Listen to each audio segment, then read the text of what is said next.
मेरी उससे कोई लड़ाई नहीं है, बस अपनी बेटी को मेरे बेटे से दूर रखे। वो जानती है कि तुमसे दुश्मनी करना उसे कितना भारी पड़ेगा, खास तौर पर इस वक्त जबकि अल्बर्टो भी उसके साथ नहीं है। मैंने सुना है कि तुम दामियाना को चाहते हो। तुम तो जानते हो हमें कई सालों से उसका इंतजार कर रहा था। लेकिन दमियाना तो आपको पसंद करती थी ना पापा। ये पैसे मरीना के लिए हैं। उससे कहिएगा मैं उसे बहुत मिस करूंगा। मतलब इनका ब्रेकअप नहीं हुआ? क्या कभी उसने ये बात तुम दोनों से कही है? बताओ। पापा ये बात वो क्यों करेंगी? अगर देखा जाए तो आपको करनी चाहिए ना। एल्बर्टो ने बताया कि वो बाल्डोमीरो के घर शिफ्ट हुई है, वो कब्रिस्तान का इंचार्ज।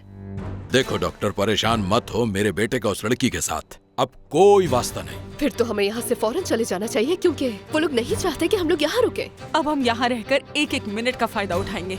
उस अंधी गंवार लड़की को बताएंगे कि तुम अल्बर्टो के काबिल नहीं हो। कम ऑन मामा, क्या हो गया आपको? मरीना यहाँ कभी नहीं आए, और खास तौर पर इस वक्त जब अल्बर्टो यहाँ मौजूद नहीं है। अब मैं कुछ नहीं करूँगी, तुम करोगी।